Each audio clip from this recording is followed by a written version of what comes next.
Igan, makakapulong ngayong araw ni Pangulong Bongbong Marcos ang Prime Minister ng Japan, ang Presidente ng Japan International Cooperation Agency at iba pa.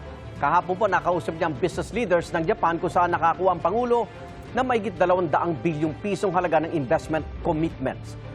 Live mula sa Tokyo, Japan, may unang balita kasama natin si Ivan Mayrina. Ivan!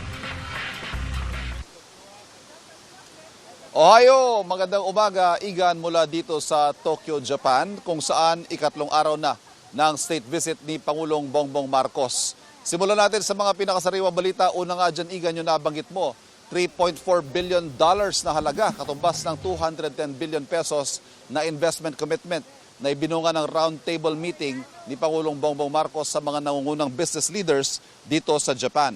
Tulad ng kanyang mga karaniwang mga biyahe abroad, Igan, may mga business meeting sa Pangulo para manghikayat ng mga mamumuhunan sa bansa.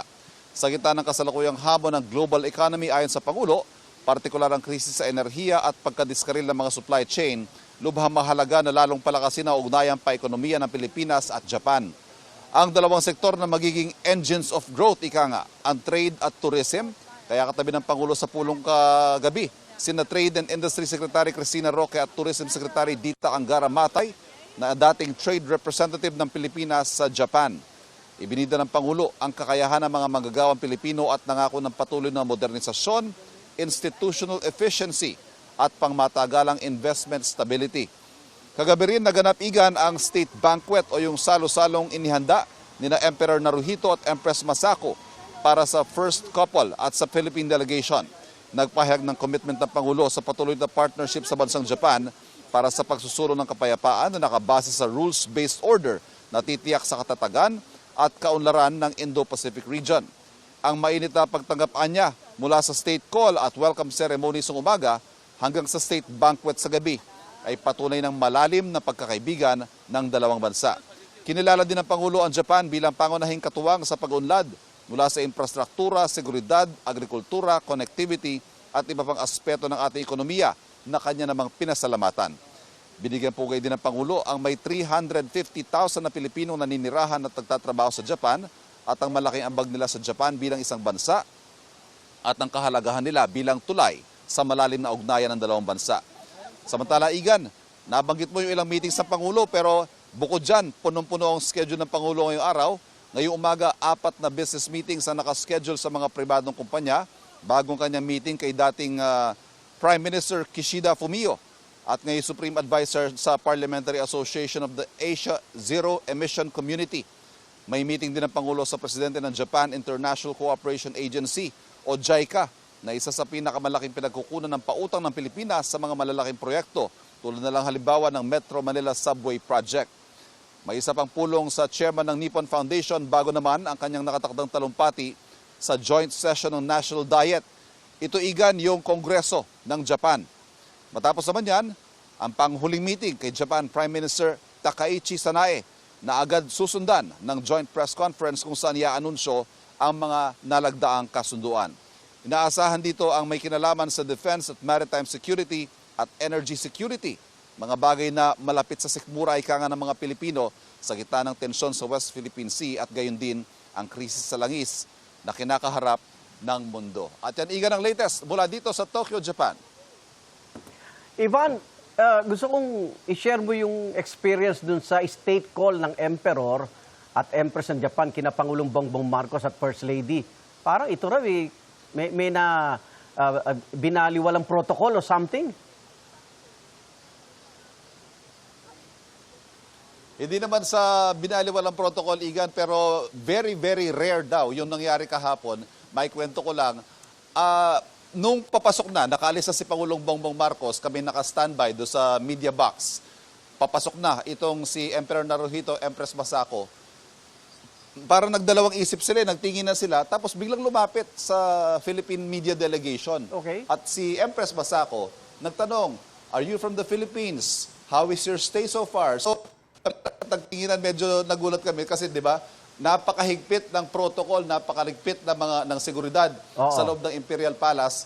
Nakapagsabi pa nga sa amin, bawal nga daw ang eye contact sa Emperor. Pero sa pagkakataong ito, siya ang lumapit, kinausap kami, at kinausap naman namin siyempre na naikwento namin na mahal na mga Pilipino ang Japan. Ako, talagang daan-daang libong Pilipino ang nagiging turista sa Japan taon-taon dahil mababait ang mga tao, maganda ang bansa, masarap ang pagkain, at syempre masarap ang shopping. Yan lang naman, very, very small talk. Pero it was indeed a rare opportunity ika nga na makasalamuha ang Emperor at Empress ng Japan.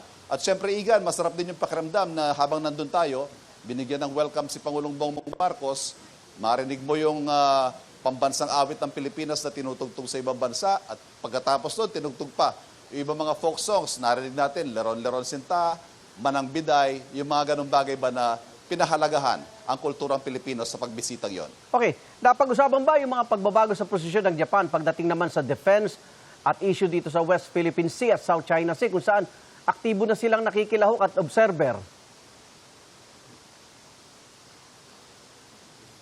Tama, Igan. Yan ang isang malaking pagbabago dahil kung titignan natin, kung mag-google mo yung Takaichi Sanae, yung bagong Prime Minister at First Lady Prime Minister ng Japan,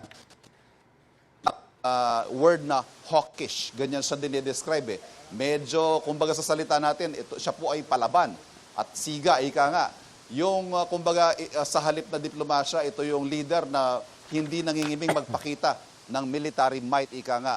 Isa sa mga naging unang ginawa niya ng maupong Prime Minister ay ang pag-relax ng restrictions halimbawa sa pag-export ng mga armas, ng mga weapons. At isa sa mga makikinabang dyan, ang Pilipinas na sinasabing bibili ng mga missiles, anti-ship missiles mula sa Japan.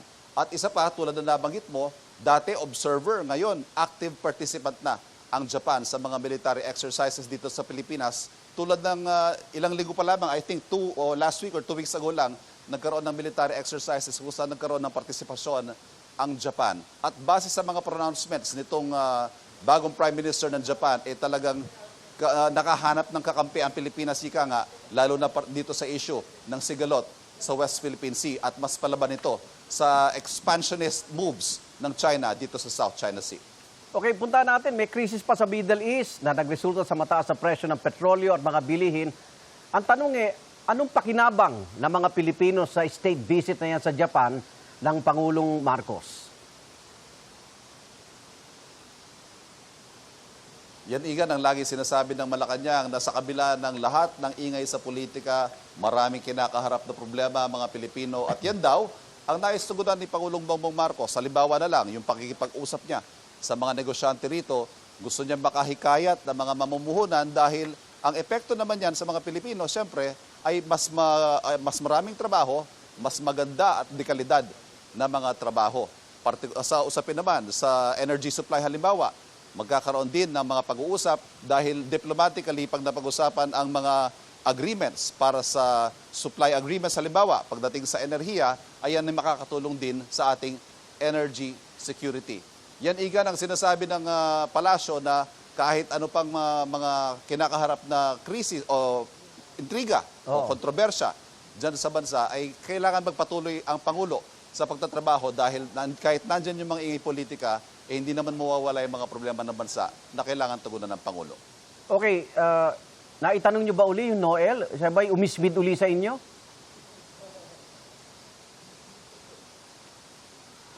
Wala. Baka nga ganun ulit ang isagot sa amin, Igan, pag itinanong namin bukas. Pero yung pandulo, yung bukas, araw ng Biyernes, huling araw ng Pangulo dito sa Japan, ang schedule na kapihan with the Philippine media. At yan ay isa sa mga inaasahang itatanong ng Malacanang press corps sa kanya. Yung Noel, dahil maingay na maingay ang kanyang kapatid na si Senadora Amy Marcos tungkol sa isyong yan. At syempre, isa sa mga tinututukan ng bayan ngayon, yung nangyayaring kamo nga, Senate Flix. Hindi pa natin natatanong ang Pangulo tungkol sa kanyang mga saloobin sa nangyayaring kaguluhan o kontrobersya dyan sa Senado. At isa yan sa mga itatanong natin bukas, Igan. Maraming salamat, Ivan Mayrina, direkta sa Japan. Ingat.